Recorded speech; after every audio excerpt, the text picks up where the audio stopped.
La secundaria y preparatoria México, Colegio México de La Laguna, presenta a una persona invitada con una larga trayectoria, con mucha experiencia como comentarista de fútbol. Y el tema es la historia del fútbol en La Laguna. Y para rematar, nos va a explicar y a platicar su experiencia como emprendedor. Adelante, Chuyo Gasado. Gracias, Humberto. Y bueno, pues yo agradeciendo la invitación del maestro Humberto Pérez, pues aquí estoy, aquí me tienen con mucho gusto a hablar de lo que me gusta. Bueno, este es un lugar que emprendimos hace casi 4 años y tiene una peculiaridad, es decir, el gusto me llevó a poner y a contar con ciertas fotografías, me llevó a tener este mural que ustedes ven aquí en el restaurante Pata Chueca, y es un mural que en esta pared pues se pueden observar los 100 años de la historia del fútbol en La Laguna.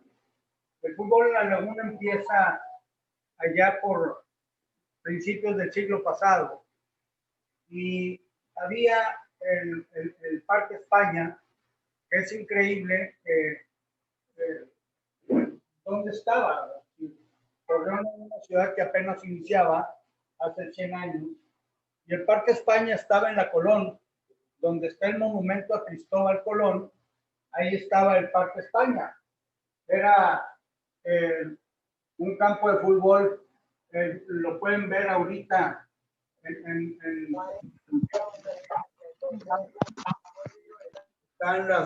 los espectadores, y si suben un poquito los videos, los teléfonos,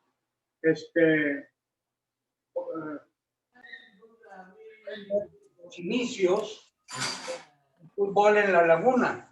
Es decir, si te fijas aquí, esto era lo que era el Parque España, que estaba en la Colón. Cómo iba la gente al estadio, a la orilla del fútbol. Fíjense el rayado de la cancha,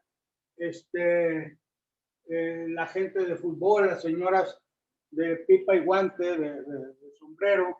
Y bueno, esto era el inicio del fútbol en La Laguna. En La Laguna empieza a ver fútbol con la llegada de los españoles. Realmente los españoles son los que empiezan a promover el fútbol aquí en La Laguna.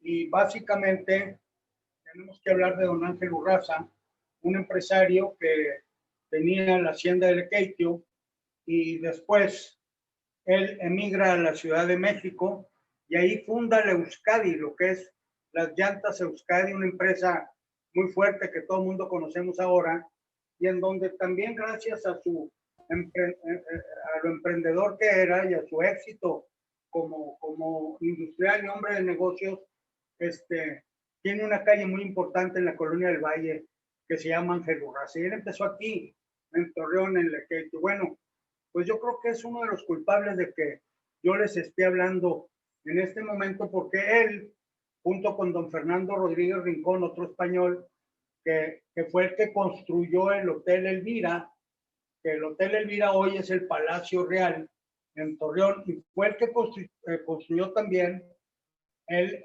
Hotel Galicia. Entonces era un hombre que realmente amaba Torreón, un hombre que tenía una empresa vinícola, una hacienda muy grande que se llama Batopilas todavía. Y bueno, entre ellos dos promovieron el fútbol y hacían triangulares, traían al Atlas de Guadalajara y al Nacional de Guadalajara. Y así fue como llegó mi padre aquí en La Laguna, Pedro Aranzábal, que le apodaban Patachueca. Y ahí inicia el fútbol en los años 20. Básicamente no era un fútbol profesional, era un fútbol de aficionados. Sin embargo, le pagaron por venir. Él jugaba en Orizaba, Veracruz, le pagaron por venir, pero le gustó La Laguna y se quedó. Y para poder vivir, le dieron la tienda de la hacienda de Lequeitio. O sea que tú jugabas fútbol, pero tenías que trabajar. Vamos viendo en esta plática poco a poco a cómo ha evolucionado el fútbol como negocio. En aquel tiempo, aquí podemos ver figuras de aquellos años, el equipo de la beneficencia. Este es un equipo de la Fundición Gran. La Fundición Gran, para aquellos que lo recuerden, estaba casi contraesquina de lo que es Simaco, allá en el centro, por la calle Presidente Carranza, que antes se llamaba Iturbide. Esa es una incógnita que tengo yo para el año que entra. ¿Cómo va a tratar el preciso Agustín de Iturbide con la consumación de la independencia? ¿Quién sabe qué nos depare? Pero ese es otro boleto. No nos metemos. Bueno, aquí podemos encontrar gentes que hicieron y que construyeron el fútbol en La Laguna. Está Beto Román, don Matías Román, también, que fue parte importante. Llegó a ser presidente de la Federación de Fútbol Amateur a nivel nacional. Esta foto que ven ustedes aquí es la inauguración de San Isidro en 1948.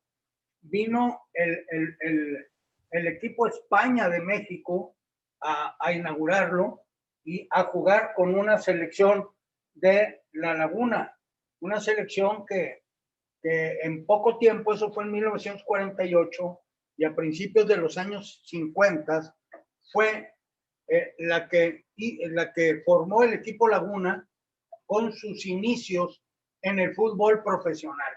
Ahí empieza el fútbol profesional en La Laguna, allá por los años del 51, 52.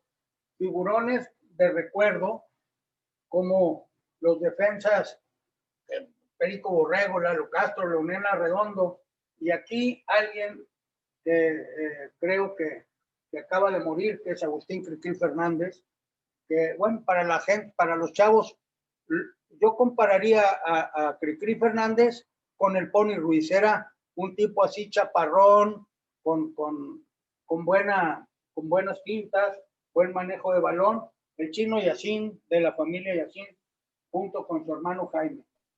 Y bueno, lo importante de todo esto, déjenme les platico anécdotas. Para mí, don Pedro Valdés fue el padre del fútbol en la comarca lagunera. Él impulsó mucho el fútbol, él le costó el fútbol. Yo recuerdo que mi papá me platicaba, decía él, antes, hay que mandar a los muchachos a un campeonato a Veracruz. Bueno, pues, ¿cuánto cuesta? Pues cuesta mandarlos 5,000 pesos. ¿Cuántos somos? Pues somos 5. ¿De a cómo nos toca? Pues 1,000 pesos cada uno. Y entonces mandaban a los muchachos al campeonato a jugar hasta Veracruz. Ponían un camión de redilas, imagínense. Nada más hagan la comparación como viven los jugadores ahora, cómo vivían antes, ¿no? Un camión de redilas que adaptaban unas bancas de madera sin respaldo para que se pudieran sentar. Y si querían dormir, se dormían en el piso del camión, con algunas cobijas. Y era ir desde aquí hasta Veracruz, llegar y jugar, terminar el partido y regresar, en las mismas circunstancias.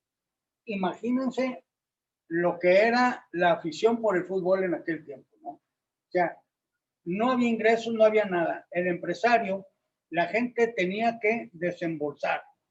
Vino después don Pedro Valdés, que pide permiso de la Federación Mexicana de Fútbol de que inicie la ola verde del equipo Laguna. Y entonces le dan permiso, y en el 52-53, si no me equivoco, debuta el equipo Laguna en la segunda división profesional. Empieza la historia del fútbol profesional.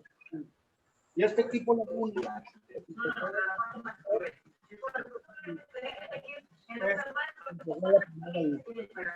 ¿qué pasó? Aquello se llamó Ángel Sofía. Fue un español refugiado de la guerra, un hombre realmente muy en la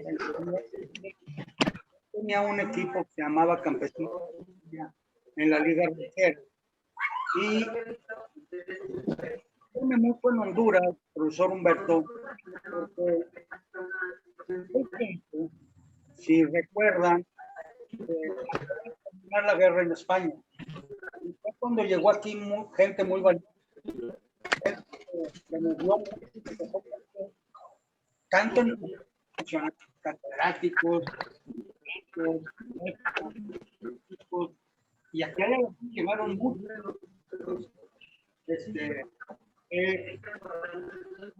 ¿Tienes otros audífonos que me prestes? Por favor.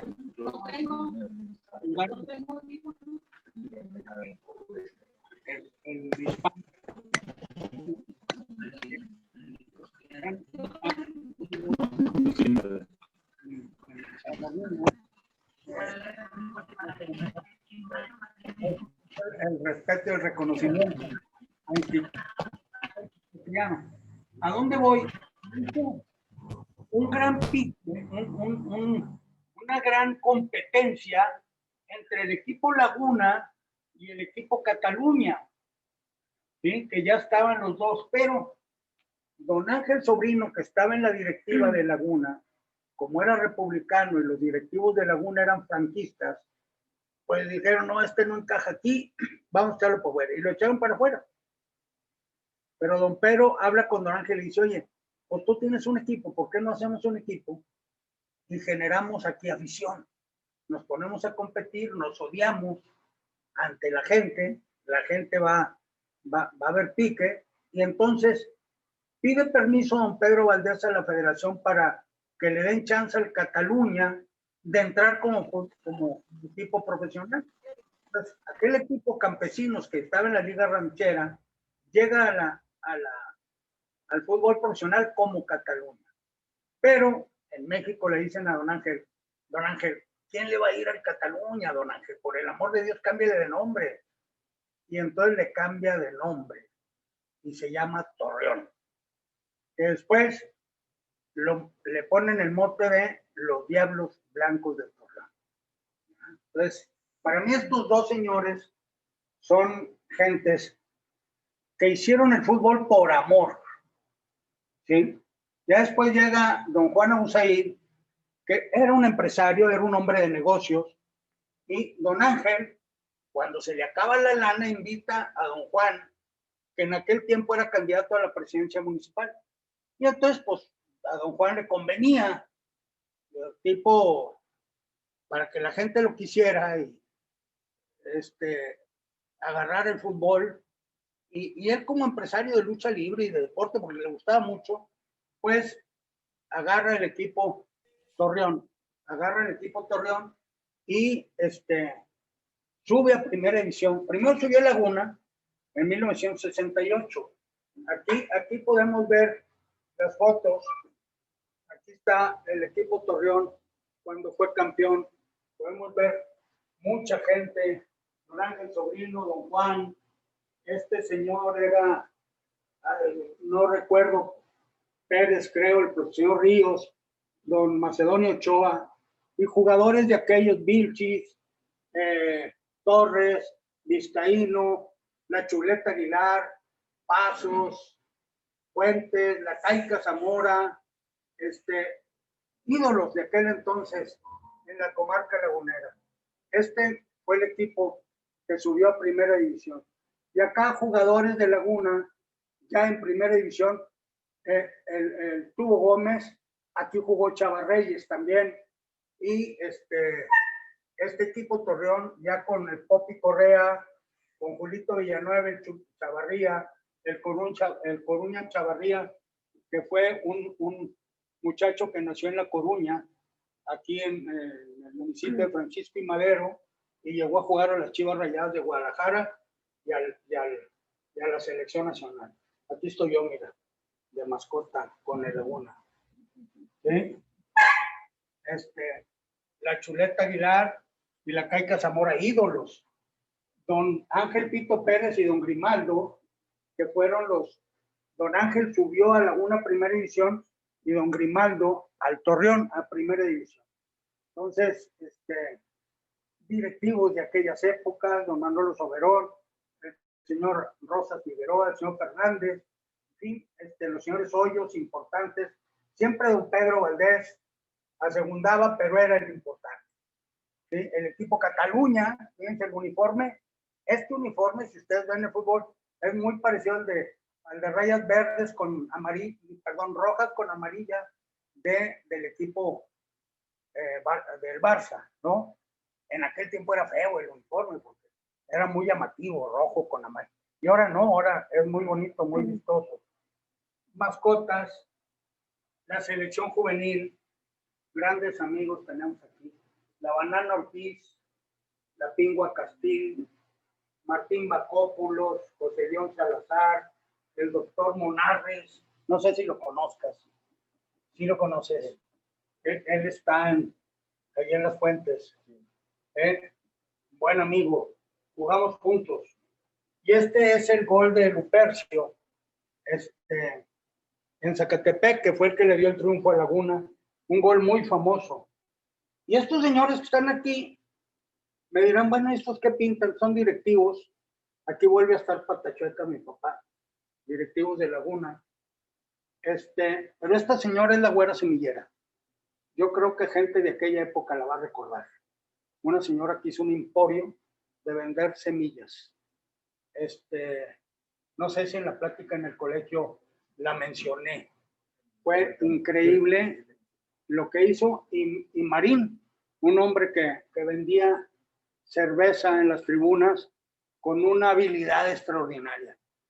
Fueron iconos de aquellos tiempos, cuando todavía era Juan Pueblo el que iba al estadio, cuando se enardecía la gente, cuando se encalentaba. Ahora nos dieron un extraordinario estadio de una categoría en donde la euforia como que no se da, ¿sí? Pero nadie pensó que el estadio que tenemos ahora en La Laguna iba a tener las características que tiene. De tal suerte que creo yo que cuando íbamos en Bermudas y en Mezclilla al Estadio Corona Viejo, después no podíamos venir de traje al Corona Nuevo, ¿verdad? Entonces ahí fue. Y ese primer gol en primera división, el Acapulco Herrera. Fíjense, ven el Estadio Jalisco ahora en la tele. Este era el Estadio Jalisco en 1968. Y aquí salieron los palcos y luego el techo en 2 años, porque esto en 1970 sería la sede de la Copa del Mundo, en 1970. Y luego llegamos al Santos. El Santos es producto de una inquietud que nace con directivos, con Pepe Díaz Cauder, que era empleado del Seguro Social de Gómez Palacio, y como buen aficionado al fútbol, pues luchó mucho en aquellos ayeres. El Seguro Social tenía equipos por todas partes de la República, era dueño del Atlante incluso, y llegó, no recuerdo qué presidente de la República, y dijo: nosotros estamos para cuidar enfermos, estamos para la salud y no para tener equipos de fútbol. Porque el argumento de tener tantos equipos de fútbol era promover el deporte para obtener salud. Pero bueno, eso, ¿cómo sucede? Se fue desvirtuando, se fue generando negocios que no venían al caso con el Seguro Social, y empezaron a deshacerse de los equipos, y fue así como el equipo de Todos los Santos de Tlaxcala vino a dar, del Seguro Social, vino a dar aquí a Gómez Palacio. ¿Qué pasó? Pues que en Gómez no había estadio para un equipo de segunda división, segunda B, y una persona que fue Necochea, Salvador Necochea, con muy buena visión, es un empresario muy hábil, muy listo, habló con don Juan Abusaí, que era el dueño del Estadio Viejo, que era el Estadio Superior, antes que fuera Corona, y ahí empezó a jugar nuevamente el Santos de segunda división. El primer año subieron a la primera división. Aquí está el primer equipo. Subieron a la primera división y, perdón, el primer año de segunda B subieron a segunda A. Y ahí fue luchar hasta llegar, mira, aquí nadie pensó que Maradona había entrenado. Ah, no, es Carmen Salinas. Un chascarrillo. Y entonces, ahí lo agarra el señor Salvador Necochea, pero eso es lo que vamos a platicar ahorita. Los problemas económicos eran muy serios, los gastos de avión, no había comercialización. Fíjense, en aquel tiempo, un equipo como Querétaro, Campesinos de Querétaro, se le ocurrió poner un anuncio de un tractor, de una marca de tractor, en el uniforme y lo castigaron. Fíjate cómo eran las cosas en aquel tiempo. Entonces los equipos vivían básicamente de las entradas y probablemente del contrato de la televisión, que era muy pobre, realmente. Entonces sostener un equipo de fútbol era de poner dinero, ¿no? No había, vamos, gran atractivo del negocio. Y esto fue cambiando poco a poco. Si quieren, ahorita empezamos, bueno, no si quieren, ahorita les voy a comentar. Pero, ¿quién salvó al Santos? Al Santos lo salva un señor que se llamó José Miguel Morelos, que era el director de la cervecería Modelo aquí, era el director de la planta, y él convence a los directivos de México que compraran al club Santos Laguna. Y así, en 1988-89, empieza el equipo en primera división y empieza a una sociedad entre los Necochea y el Grupo Modelo, y fue así como en algún día el Grupo Modelo se hace de la mayoría de las acciones de Santos y empieza la época gloriosa del fútbol en la comarca lagunera. Todo esto que les platiqué, en ningún momento, yo creo que a nadie se le ocurriría o pensaría que pudiésemos tener un equipo campeón. Nadie. Gentes que vivieron el fútbol en los 70 con aquellos sacrificios, con recordar directivos como Miguel Gán, como Gilberto Martínez, Raimundo Portilla,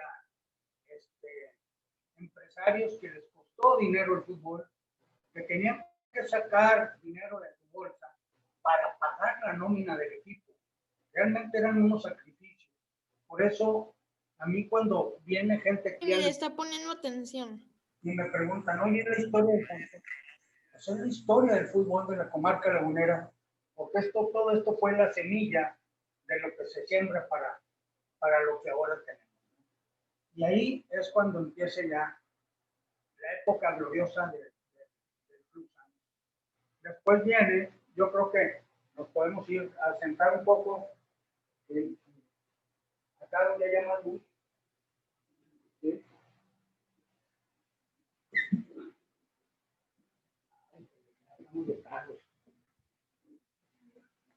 ¿Se acuerdan ustedes en aquel momento?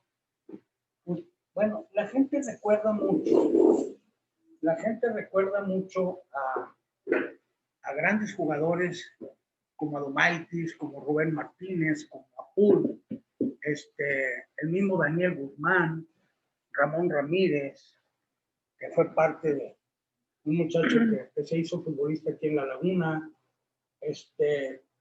Pedro Muñoz, Lupe Rubio, gentes que hicieron que el equipo de fútbol fuera un equipo competitivo, y fue cuando nació en aquel 1993 la Santosmanía.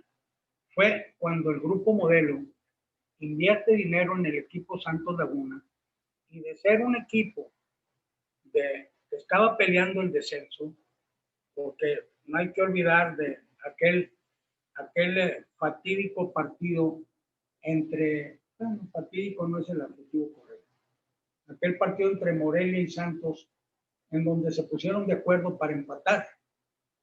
Porque si empataban, Morelia calificaba a la liguilla y el Santos se salvaba de ir a la segunda división. Y fue un arreglo, realmente fue un arreglo. Ahorita se puede decir que fue un arreglo. Si les preguntas a las gentes de aquel tiempo, te van a decir que no. Pero fue un partido vergonzoso en donde ninguno de los equipos hizo nada. Recuerdo que uno de los jugadores de Santos tiró un trayazo al marco y le protestaron los del Morelia. Oye, ¿qué pasó? Pues si de aquí no nos podemos hacer nada. Fue un partido, un juego allá por 1991. Bueno, esa es la historia, más o menos, desde que empieza el fútbol en la comarca lagunera, hasta que llegamos a la época floreciente, a la época de los campeonatos, a la época de tener un equipo competitivo y a la época en donde el Grupo Modelo nos puso en el mapa del fútbol nacional. La llegada de esos astros que nadie puede olvidar, que son gentes que los vemos como inmortales ahí en el Estadio Corona, como Apud, como Adomaitis, recordar también aquel extremo derecho Zambrano, son gentes que nos dieron alegrías y que prendieron realmente el fútbol en la comarca lagunera con la Santosmanía. Fue un subcampeonato contra Tecos y posteriormente, en 1996, 3 años después, se dio el primer campeonato del Santos Laguna. Miren, podemos hablar de muchas cosas. La Laguna, ya por los años 40, era una zona muy beisbolera.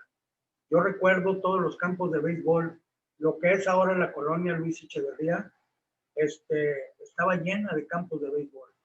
Y el fútbol empezó a ganar. Yo siento que el problema de que el fútbol le haya ganado al béisbol, para mí es por algo muy sencillo. El béisbol se requiere de 9 guantes, de bats, de pelotas, de pecheras para el catcher. Para jugar béisbol se requería, era mucho más complejo hacerlo que agarrar una pelota de trapo en una calle y ponerse a jugar fútbol. Porque así lo hacíamos de jóvenes, en las calles jugábamos fútbol. Bien, entonces el béisbol, la afición por el béisbol fue haciéndose menos, aunque todavía hay mucha afición, y el fútbol llegó a ser lo que es ahora una región muy, muy futbolera. Esto es la historia y así llegamos a lo que es el Santos. Déjenme, quiero platicarles algunas cosas que están muy ligadas sobre todo, lo que era un jugador de Laguna en 1950, 1960. Estos jugadores venían algunos de fuera, como fue el Cristi Fernández, como fueron algunos, Luis Vázquez, en fin, pero eran jugadores que tenían que tener un trabajo aparte de jugar fútbol.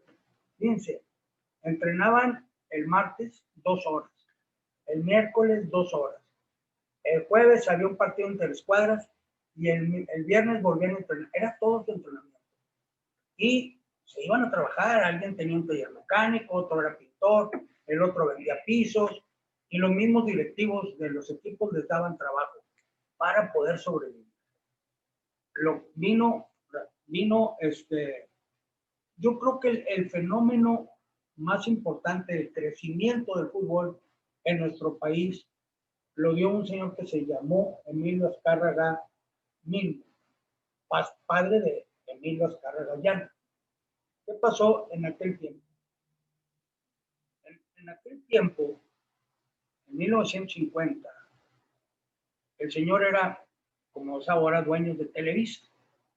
Y había 2 equipos que la rifaban, que era el Atlante y sobre todo las Chivas Rayadas del Guadalajara, que en ese momento era el campeonísimo.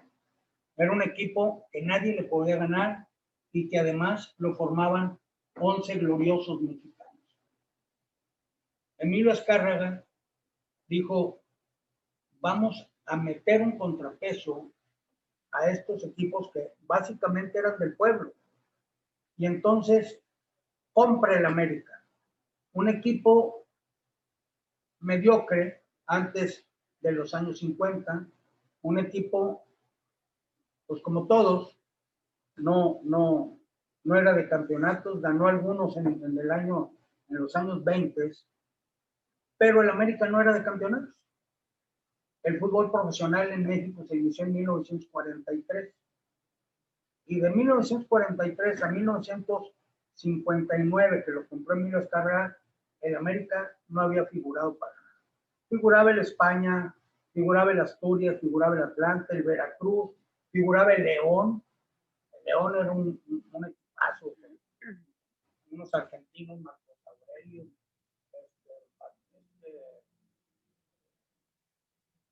¿cómo se llamaba? Bataglia, que después fueron empresarios en León, y fue el Dumbo López, fue un equipazo, hizo historia León. Después de León, que campeonó 3 o 4 veces, vinieron las Chivas Rayadas de Guadalajara. ¿Qué hizo Azcárraga? Azcárraga compra el América y lo posiciona como el equipo de los ricos, y eran los cremas del América. Y entonces trae jugadores de Brasil, normalmente eran de Brasil. Se trajo a Babá, que había sido campeón mundial en 1962 en Chile, jugaba Sague, jugaba Moacir, y entonces eran los cremas del América, ¿sí? Y así empezó esa rivalidad, los pobres contra los ricos, los fifís contra los chairos, desde entonces, ¿sí? Entonces empezó esa rivalidad, que fue creciendo. ¿Por qué? Porque la televisión es tan poderosa que fue la que le dio promoción. Entonces, cada vez que jugaba el América contra el Guadalajara, era bombardear la televisión del clásico de tal suerte que hoy por hoy es el gran clásico del fútbol mexicano. Y ese nació allá por finales de los años 50, principios de los 60. Les hablaba de lo difícil que era jugar fútbol. No se ganaba dinero, los jugadores tenían que trabajar. Pero este señor Azcárraga le pegó ahí al clavo con la televisión, y entonces la televisión empezó a pagar a los equipos y a hacerlos un poco más fuertes y a permitir que no solo de las entradas a los estadios vivieran los equipos, sino de contratos de televisión. Después, curiosamente, aquel equipo Campesinos de Querétaro, que lo multaron por traer un anuncio en la camiseta, pues resulta que se permitió tener anuncios, ¿sí? Entonces ahora, en todo el mundo, todos los equipos traen anuncios. En Europa está muy reglamentado el que los equipos de fútbol tengan anuncios, porque solamente pueden traer un sponsor en la playera, nada más un sponsor, sobre todo en la Liga de Campeones y los equipos grandes. Aquí en México no. Yo he encontrado equipos como el León, como el Pachuca, como el mismo Santos y muchos equipos que venden los anuncios en el uniforme. Yo les voy a ser franco, en mi parecer es una falta de respeto al uniforme, porque hasta en las pompas traen anuncios, en los calzones y en las partes traseras traen anuncios. Yo, al menos si yo tuviera una empresa, jamás permitiría que en las pompas de un jugador apareciera el nombre de mi negocio. Entonces, eso cambia un poquito el fútbol y abre la posibilidad de negocio y abre la posibilidad de otro negocio importante que los que han vivido de esto se dieron cuenta que es la creación de jugadores. A un equipo le costaba mucho encontrar jugadores para o sea, chamacos que fueran creciendo para reforzar al equipo y que fueran los que fueran supliendo a todos los que se hacían viejos. Entonces empezó a haber escuelas por fuera y empezó a haber gente que adquiría los derechos de los jugadores, de esos chamacos, como derechos de formación. Hubo gente que ganó muchísimo dinero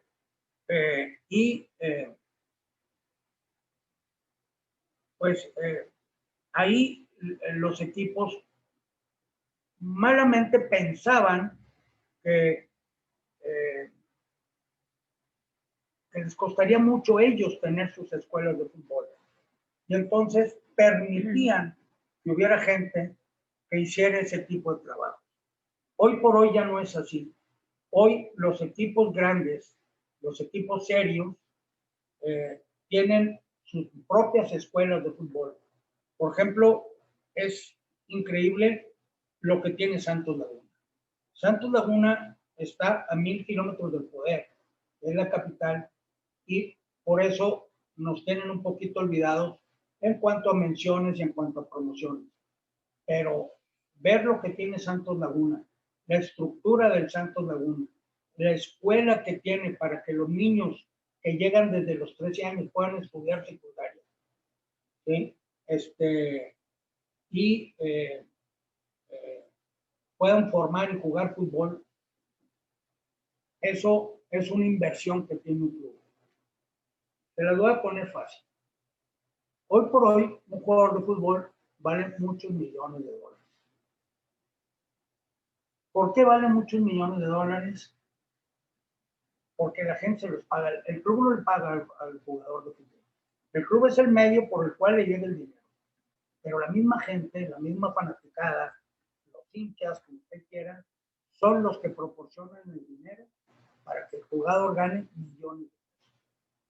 Y le voy a decir por qué. Por ejemplo, un jugador como Antuna, Uriel Antuna, es de las fuerzas básicas del Santos. El Santos lo vende a Europa. En Europa lo venden a Los Ángeles. Y Los Ángeles lo manda a las Chivas. Pero el Santos puede tener parte de los derechos de ese jugador. Y si lo venden en millones de dólares, Santos lleva un porcentaje por derechos de formación. ¿Sí? Entonces, la gente se puede preguntar, a ver, ¿por qué un jugador puede valer como Ronaldo, como Messi, 250 millones de euros? Miren, es muy fácil. Actualmente, las tiendas de deportes han cambiado una barbaridad. Y la raza le gusta, a los muchachos les gusta. Los muchachos pueden traer tenis de 2,000 pesos. ¿Por qué? Porque van y lo sacan a crédito y se pasan todo un año pagando ustedes. Igual que la playera de Ronaldo, de Cristiano, de Messi, igual que la playera de Furch, igual que la playera del que quiera. Entonces, los ingresos de un club está en la televisión, los contratos de televisión, está en la venta de uniformes, de playeras, ¿sí? Está en todo el mundo, ¿sí? Los laguneros que viven en Estados Unidos y que ven que el Santos es un equipo protagonista, compran playeras del Santos Laguna, compran playeras de sus ídolos. Y cada playera, si tú la quieres comprar, vale 1,200, 1,300 pesos. Y la raza que no la compra aunque sea fiada. Y entonces es un mundo de playeras lo que se vende. Si el Barcelona contrata, por ejemplo, si oye que Messi se va al Manchester City el año que viene. Bueno, esa playera de Manchester de Messi, ¿sabe dónde la van a vender? La van a vender en Argentina, la van a vender en China, la van a vender en Japón, la van a vender en Corea. El fútbol ya es un deporte mundial. Y esos 250 o 300 millones de euros los recuperan en 3 meses. Es increíble el dineral, lo que actualmente es la industria del fútbol. Fíjense hasta dónde ha llegado el deporte del fútbol actualmente. Hoy, debido a la pandemia, no hay gente en los estadios. Sí, les duele a los equipos. Les duele porque, pues, el 10% de sus ingresos están ahí y nadie va a tirar el 10% de sus ingresos. Pero cuando les permiten jugar, ya entran los contratos de televisión y son los que pagan a los equipos. Y es de los que de eso viven los equipos. Y viven de todo lo que ven, de la venta de jugadores. Nada más, déjenme le platico. En un clásico que hubo hace poco, entre Chivas y América, al final del juego había 4 jugadores platicando. Y los comentaristas de México se molestaron porque ¿cómo era posible que 4 jugadores de las Chivas, 2 de las Chivas y 2 de la América, se pusieran a platicar si eran enemigos? ¿Cómo es posible que eso sucediera? Bueno, era muy sencillo. Era Antuna, era Escobosa, era Peralta y Jorge Sánchez. 4 muchachos salidos del Santos. ¿Sí? 4 muchachos salidos del Santos Laguna. Pero pues la tele de México eso no lo sabe. Se pusieron a platicar porque son amigos, porque no se habían visto y criticaron mucho esa actitud. Fíjense lo que significa Santos hoy para el fútbol mexicano. En el partido de ayer estaba jugando Julio González, producto del Santos Laguna. Estaba jugando, había el Cabecita Rodríguez, que vino aquí no siendo nada y ahora es un gran jugador. En el juego de Guadalajara, Uriel Antuna, Oribe Peralta, había 4 jugadores del Santos laguneros salidos de las fuerzas básicas del Santos. Claro, Oribe Peralta no salió del Santos. Pero son los jugadores que el Santos ha aportado y ha vendido, y ese es un ingreso para el club. ¿Sí? Entonces, ¿qué pasa? La gente está nerviosa porque se van jugadores y tal. No se apuren porque se vayan jugadores. No, que ya vendieron a Furs, que ya se fue Furs. Pues así se ha ido Giannini Tavares, y así se ha ido Benítez, y así se ha ido Caballero, y así se fue Adomaitis. Y vienen otros, porque ese es el fútbol. Y un equipo como el Santos, que para el Grupo Orlegui es un negocio. El Grupo Orlegui está usando el deporte para hacer negocio. No son almas de la caridad que están promoviendo el deporte. El fútbol actualmente pasó de decir de a cómo nos toca a cuánto me toca. Esa es la diferencia de hace 50 años ahora. ¿Y a cómo nos toca? Pues ahora, ayudar a los chavos, vamos a ponerle dinero en nuestra bolsa. Ahora no, es cuánto me toca. El fútbol dejó de ser un deporte sin interés a convertirse sin interés económico, a convertirse hoy por hoy en una organización muy poderosa como es la FIFA. Es la organización más poderosa del mundo.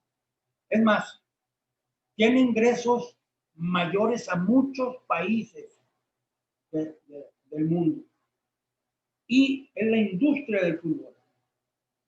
¿Sí? Eso es lo increíble. Lo increíble es la injusticia que pudiera ser lo que gana un jugador de fútbol a lo que gana cualquier otra persona.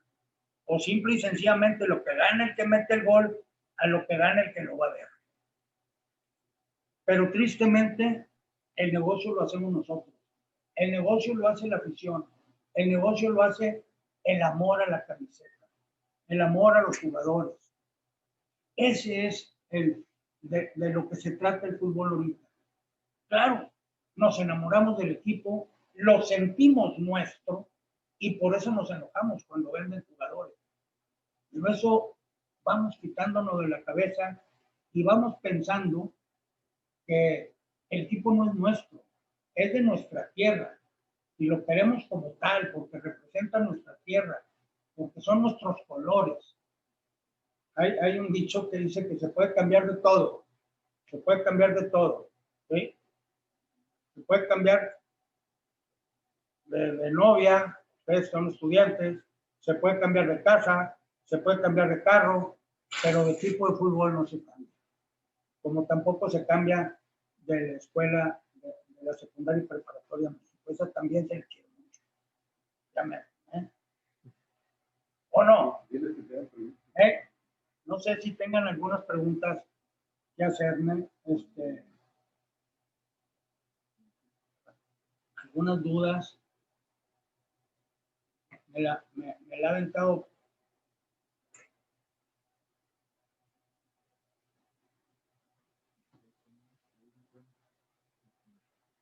Eso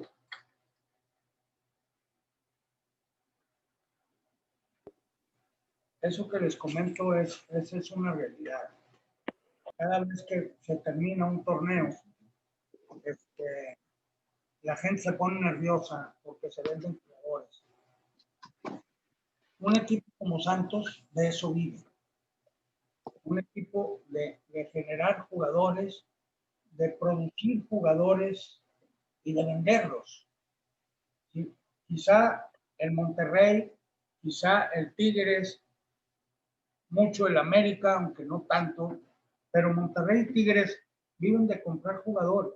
Ellos tienen el respaldo de empresas muy fuertes y yo siento que en algún momento se les va a terminar, como se le acabó el Santos, el Mecenas, que era la cervecería Modelo. Al Monterrey se le va a acabar la cervecería Cuauhtémoc, al Tigre se le va a acabar los cementos Monterrey y van a tener que cambiar sus maneras, pero porque no se puede sostener un equipo de no crear jugadores y sí comprar jugadores. Eso solamente cuando entra dinero de patrocinadores. Santos tiene buenos patrocinadores. Santos es otro renglón con el que cuentan los ingresos de los equipos de fútbol, los patrocinadores. Santos tiene a empresas laguneras haciéndolo fuerte con patrocinio. Uno es Soriana, el otro es Lala, el otro es Peñoles. Ahora está entrando como patrocinador con Bugas. Por ahí estaba viendo Schurman también. Pues, empresas muy fuertes que están creciendo y están patrocinando al equipo de fútbol. Eso es parte importante de los ingresos de un equipo de fútbol. Los patrocinadores, la televisión, la creación de jugadores jóvenes y la venta de jugadores ya hechos. De eso se compone un equipo de fútbol. Esa es la industria del fútbol. La idea es producir jugadores para venderlos. ¿Sí? Un jugador que lo produces te puede costar $1,000 si lo mantienes, si le das escuela desde los 13 años hasta los 20. ¿Sí? A los 20 lo vendes en $5 millones de pesos. Ya, ustedes imagínense lo que es de negocio tener a un jugador que salga bueno, una joya, ¿no? ¿Por qué? Porque ese jugador, aparte hay otro detalle, no venden a los jugadores al 100%. Pueden vender el jugador y van de socios con el jugador. ¿Qué quiero decir? Que si Arteaga, por ejemplo, se fue al fútbol de Holanda o de Bélgica, no recuerdo, se va al fútbol de Bélgica, o de Holanda, venden el 70% de su valor y el 30% se queda en Santos. Eso quiere decir que si ese jugador que ahorita lo vendieron en $5 millones, si lo ves en 20, el club de Bélgica, eso, el 70% va para el club de Bélgica y el 30% sigue siendo el Santos. Entonces, son jugadores que a través de la historia le siguen dando al equipo. ¿Sí? Entonces, Eso es lo importante de tener fuerzas básicas. Eso es lo importante, tener jugadores que al final de cuentas te den para seguir alimentando esas fuerzas básicas e ir produciendo jugadores. ¿Sí? Y eso fíjense, no se ha sabido hasta ahorita de muchachos con problemas que hayan salido de la Escuela del Santos. Y esto es muy importante, porque la Escuela del Santos les tiene principios morales, valores, los hacen aprender de la vida, son muy espirituales, y un jugador que crece con principios, ¿sí? Con valores, es un jugador que va a saber manejar su vida muy bien. ¿Sí? Ustedes imagínense un muchacho a los 20 años, 19 años, que empiece a ganar 70,000 pesos mensuales. ¿Qué le pasó a Maradona, por ejemplo? Maradona no supo qué hacer con no supo qué hacer con su vida. ¿Por qué? Porque desgraciadamente donde nació en el barrio, los principios y los valores brillaban por su ausencia. Si analizamos a los jugadores del Santos, los chamacos que salen de jugar del Santos, son chavos muy íntegros y muy limpios. Podemos poner ejemplos de jugadores que no han salido de ahí y que se han perdido. Y que agarraron la jarra, que entró y que no se cuidaron. Desgraciadamente, platicaba yo en la plática anterior que el ser jugador de fútbol profesional es de mucho sacrificio, porque tienes que cuidar tu alimentación. Un jugador no puede ser ignorante. Un jugador que va a ganar dinero y que va a ganar mucho dinero tiene que tener la suficiente preparación para saber administrarse, para saber administrar todo ese dinero que va a ganar. Porque si crece en la ignorancia, o no sabe cómo manejarlo, o lo tira, o lo malgasta, o cae en el vicio, o el representante lo roba, o lo que ustedes quieran. Un jugador que crece en la escuela, que termina su carrera profesional, que habla 2 idiomas, porque hasta ahora hoy, no me acuerdo, tuve la oportunidad de estar en una conferencia de Johan Cruyff, y eso era lo que decía Johan Cruyff. Hoy por hoy el jugador de fútbol profesional tiene que saber hablar inglés o francés o español, pero tiene que saber hablar 2 idiomas. ¿Por qué? Porque los representantes son extranjeros, porque se va a estudiar. Es una globalización tremenda el fútbol actual. Entonces, yo realmente estoy muy orgulloso del Club Santos por cómo manejan las cosas. Porque la verdad, la educación que reciben los chavos hasta llegar a ser profesionales de fútbol es de lo hacen de una manera muy íntegra, con el deporte, con la educación física, con la preparación física, con la estrategia, con los entrenadores de fútbol, con maestros, de tal suerte que si tú preguntas de mucho, por ejemplo, Carlos Acevedo ya es administrador de empresas. ¿Por qué? Porque estudió su prepa, su secundaria, le permitieron estudiar, creo que salió del Cumbres, y luego estudió en el Técnico Milenio su carrera mientras estaba jugando. Lo mismo Abella, ¿sí? La gran mayoría de los jugadores del Santos son chamacos que los van llevando para que sean unas personas que puedan manejar su vida y que puedan ser verdaderos profesionales.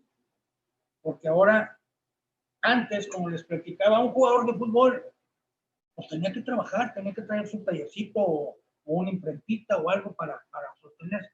Hoy no, el jugador profesional vive totalmente para el fútbol, duerme en el fútbol, le dicen cómo duerma, le dicen qué tiene que comer, le dicen cómo se tiene que portar. Imagínense un jugador, por ejemplo, la carne que pueda traer clenbuterol o que pueda tener alguna droga, tienen que estar muy abusados para saber dónde y qué tienen que comer. Si se enferma un muchacho de esos, no puede tomar absolutamente ninguna medicina, fíjense, si no lo consultan con el médico del equipo antes que nada. Una gripa no pueden tomar absolutamente nada hasta que el médico del club les dice, pueden tomar esto, pueden hacer esto, pueden hacer esto.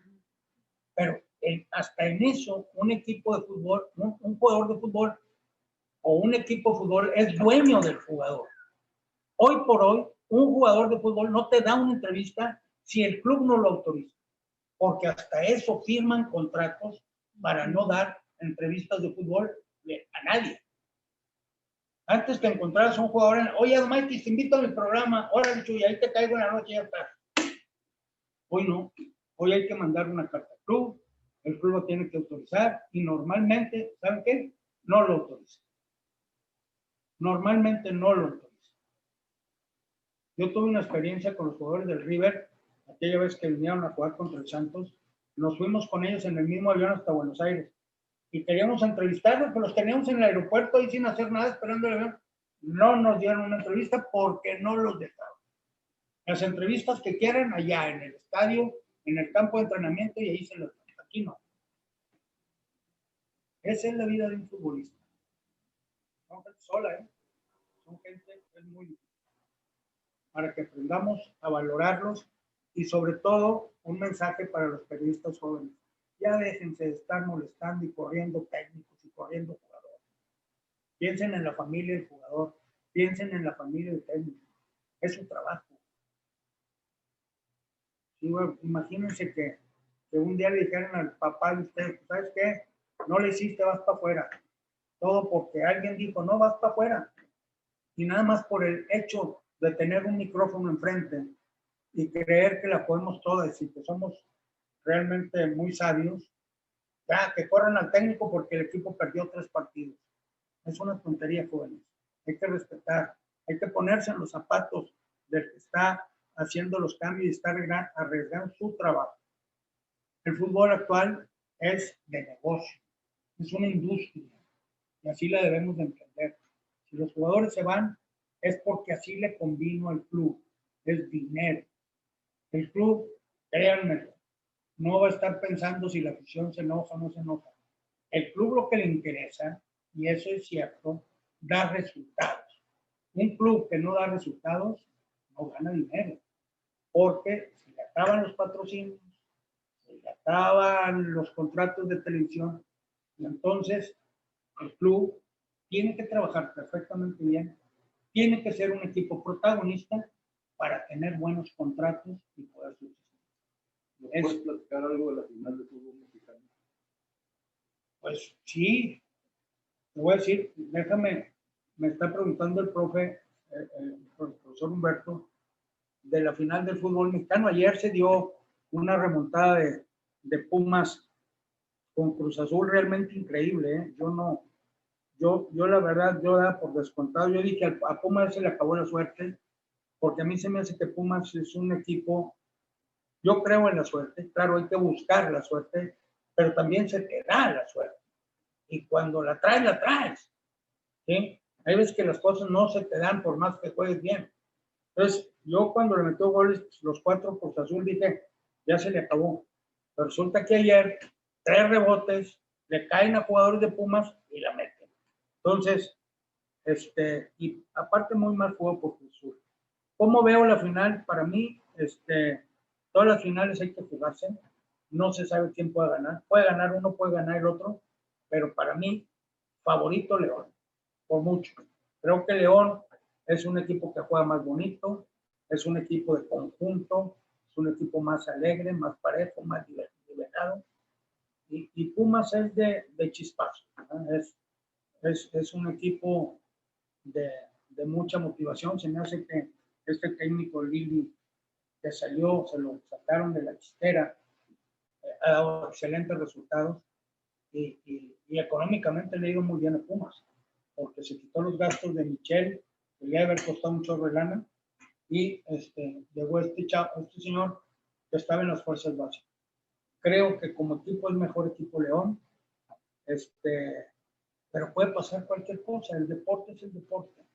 Yo no creo en que por eso el rey de los deportes es el béisbol, por eso las cosas, las circunstancias, la suerte. Claro que hay que buscarla. Es por el deporte en sí. El deporte es un juego. Cuando estás ahí, afuera puede ser un negocio. Eso no me cabe la menor duda. Pero en el campo de juego ya es un juego. Intervienen muchas cosas. Interviene el carácter de los jugadores, interviene el que estés bien, interviene el que no te hayas enojado con tu vieja la noche anterior y no te hable. Porque hasta eso es llegar con una preocupación de que a lo mejor tu señora te dijo, ¿sabes qué, chiquito? Hasta aquí llegamos. Y al día siguiente vas a jugar. Pues imagínate cómo vas a jugar.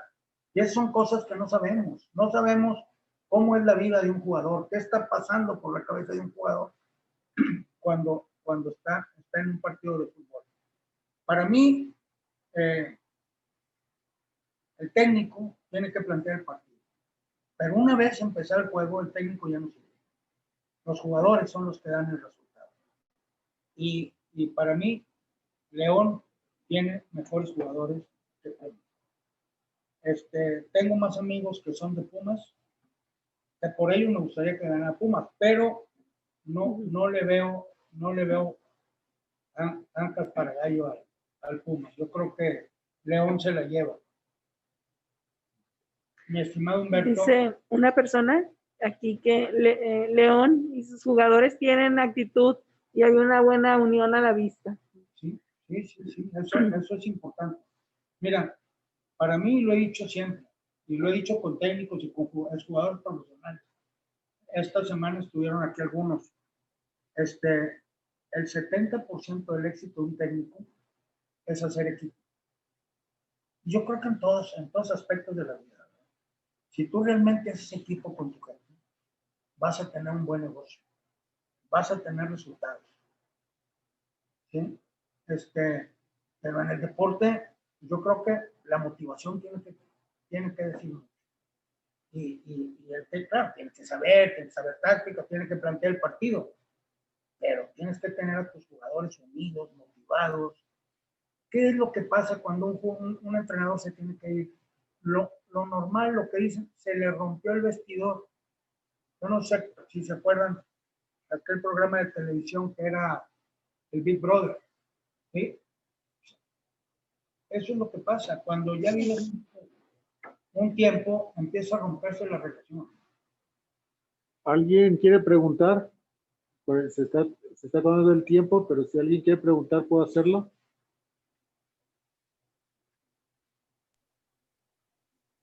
¿Alguien que quiere preguntar? No me entendieron nada o muy bien. Sí. Sí, le entendimos.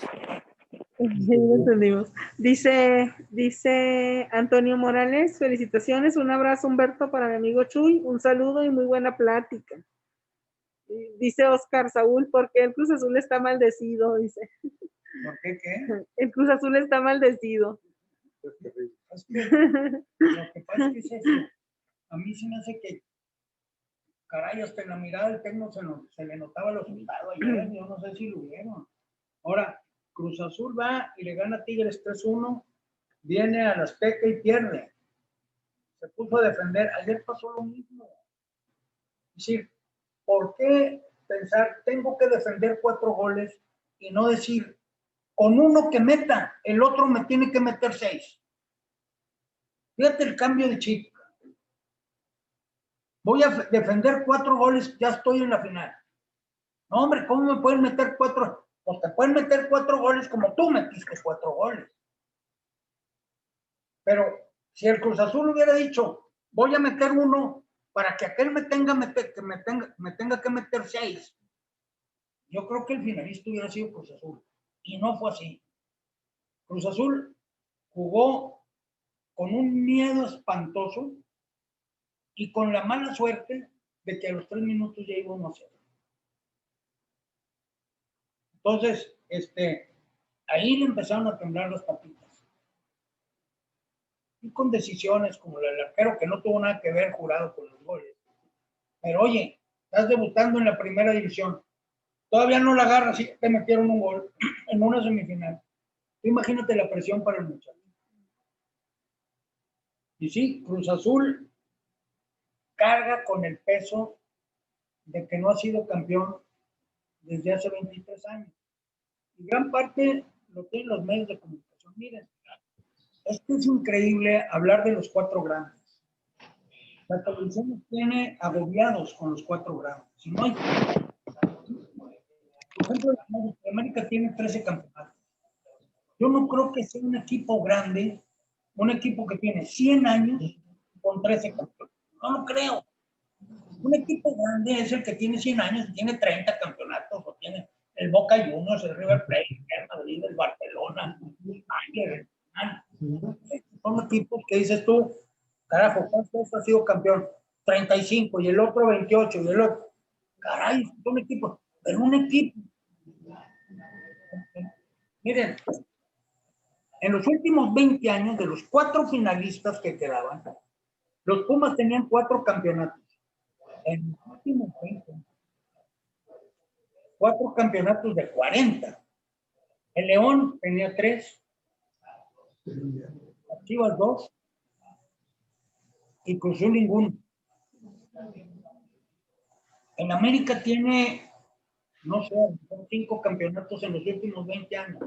El Guadalajara en 34 años, pues desde 1964 a la fecha, son 56 años. Nada más tiene 5 campeonatos. En 56 años. Es el campeonísimo, ¿no?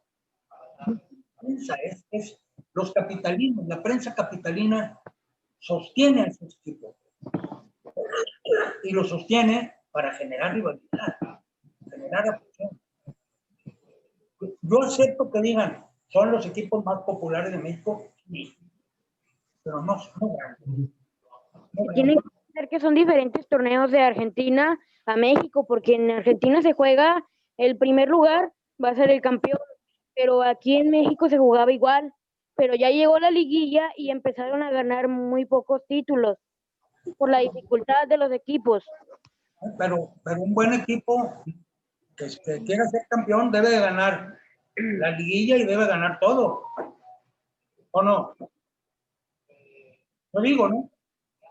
Pero se le toma equipo grande porque, aparte de que quien tenía buena cantera, pues tenía buenos títulos y ganó varios campeonatos. Bueno, es interesante. El Guadalajara ya no genera cantera. Generaba cantera. Y es más, se decía que en todos los equipos de fútbol mexicano, cuando menos había un chavo de Jalisco. Eso se decía antes. Pero ahora era la alineación del Guadalajara. ¿Quiénes son de la cantera? ¿Cuántos son de la cantera? Los delanteros, ninguno es de la cantera. Y los medios volantes, realmente, hablar de las canteras es muy interesante. El mismo Atlas de Guadalajara tuvo una cantera interesantísima. Los niños catedráticos del Atlas. Y se acabó. Sí, Pachuca dio 4 o 5 jugadores y ahorita está tranquilo. O sea, la cantera es lo que están haciendo equipos como Pachuca, como Santos, que realmente tienen escuelas. Lo que pasa, tu voz se me hace de una jovencita, ¿no? Una niña. Perdóname. Lo que pasa, vuelvo a insistir, la tele nos domina y los comentaristas de la tele hacen que nosotros digamos lo que ellos quieren que digamos. pero no sé si en Argentina ya entró la liguilla o no. Pero bueno, yo creo que un equipo bueno tiene que ganar la liguilla y la liga. Si quiere ser grande.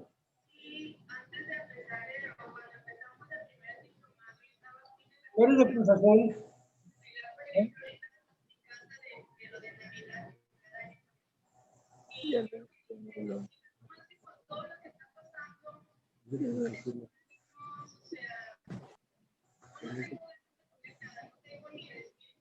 No lo oigo. Bueno, así es, yo creo que nos tenemos que ir, don Humberto, ya no, que Sí. espero no habernos perdido. Ha sido para mí interesante y un poco difícil una hora estar platicando cortes comerciales. Y espero haya cumplido.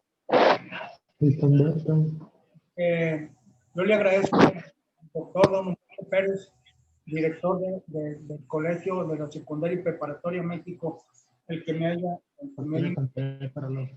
un poco retirado de estas lides, pero bueno, a los buenos amigos, yo, a don Humberto, lo único que le muevo es la cuenta del restaurante. Bueno, pues agradecemos mucho a Chuy Aranzábal. Él es licenciado en Administración de Empresas, pero su vocación al fútbol lo llevó por otro camino.